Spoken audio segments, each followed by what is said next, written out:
Hello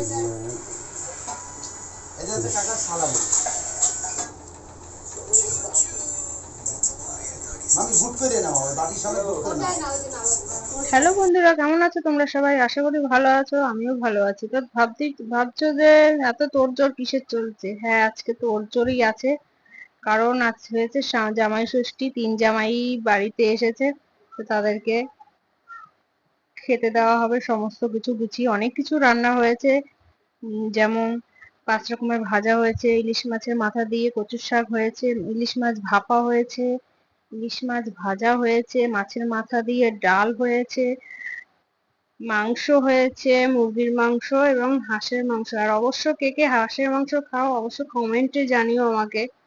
আমাদের বাড়ির সবাই হাঁসের মাংস খেতে খুবই ভালোবাসে। তার সাথে চাটনি, পাঁপড়, মিষ্টি সেটা তো অবশ্যই আছে। তো দেখো ভিডিওটি পুরো অবধি, আর ভিডিওটি ভালো লাগে অবশ্যই লাইক, কমেন্ট, শেয়ার করে দিও। তো এত কিছু জিনিস রান্না সবকিছুই তো গুছাতে সময় লাগে, তাই না?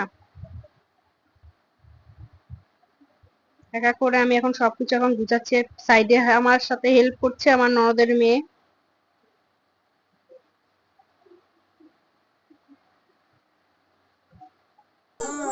দেখো সব জামাইরা বসে গেছে, এখন খাওয়া শুরু করবে তারা। আর ঘর ভর্তি লোক ছিল। এটাই যে আমার ছোট ননদের ননদের ছোট মেয়ে। আর ঘর ভর্তি কিন্তু লোক ছিল, অনেক লোকজন, আর খুব আনন্দ হয়েছে।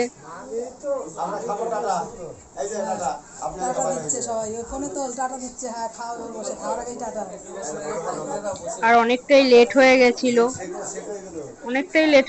কিন্তু এত কিছু রান্না, তো লেট তো একটু হবে। আর অনুষ্ঠান হলে তো একটু খাওয়া দাওয়ায় লেট হয়।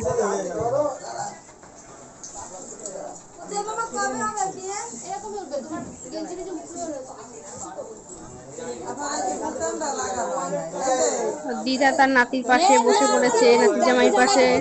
দিদা একটু খাইয়ে দেবেন তার নাতি জামাইকে।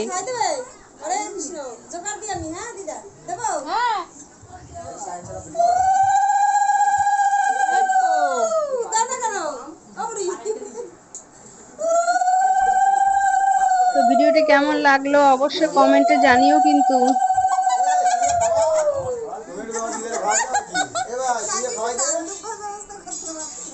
নিয়ম নাই কে করবে কেন সেটা জোকারটা দিলাম কেন জোকার দাও তো কি হচ্ছে জোকার দাও নিয়ম নাই গো ধান দিব দেওয়া তাহলে তো দিতেই পারতাম এই যে এখন দিয়ে দেব উত্তমের অংশ এখানে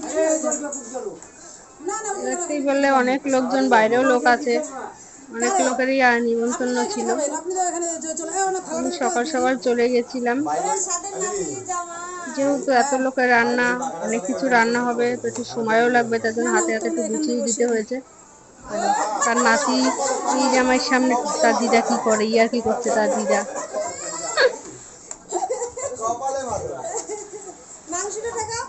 আমি কিন্তু এটা ছাড়বো, আমি ছাড়বো কিন্তু এটা কি সমস্ত করছে তার দিদা নাতির সাথে। আমাদের ভিতরে কিন্তু কোনো নিয়ম নেই, জামাই মেয়েকে নিমন্ত্রণ করবে, বাড়ি এসে খাবে দুটো, ব্যাস। এটুকু যে অনেকে আছে উপোস থেকে বিভিন্ন রকম নিয়ম আচার করে, সেটা আমাদের ভিতরে নেই।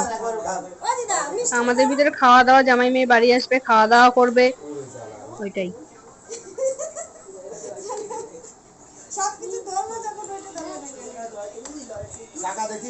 যত্ন করে না, যত্ন করবে শ্বশুর বাড়ি যাবে তখন যত্ন করবে। ওই যে জামাইয়ের দিকে ঝাঁকাইলো, তুমি দেখছো? সব জামাই দিয়ে দিল। তুমি বাইরে কেন কাকি? আমি ওই যে ভাতের ওই দাদুর থালাটা চাইছি, ভাত দেবো। ঠিক থালা কোথায়? বাদ বাকি লোক বসে পড়েছে সবাই খেতে। আমি তো বললাম তো একটা ভাবা মাছ দাও, একটা দাও। পাশে আমার মা আছে, আর শাশুড়ি মা আছে, সামনে আমার ননদ, আর এই আর একটা দিদি হয়। খাওয়ানোর একটা সময় আছে। আগে যত আমার ছেলে আবার সাইড দিয়ে এসে বলছিল, পিসি একটু জল দেবে, যেহেতু ঘরে ঢুকতে পারছে না। তো এদিকে দেখো বাইরে আমি তোমাদের দাদাভাইকে খেতে দিয়েছি। আমার ভাই ছিল, আমার ছেলে ছিল, আর একটা বাবু ছিল। তো ওদেরকে দিয়ে দিয়েছি, যেহেতু অনেকটা লেট হয়ে যাচ্ছিল। তো আমি এদিকটা পরিবেশন করছিলাম, তো ওরা চুপচাপ খাচ্ছিল আর নিজেদের ভিতরে একটু ইয়ার্কি করছিল। ভিডিওটি ভালো লাগলে অবশ্যই লাইক কমেন্ট শেয়ার করে দিও।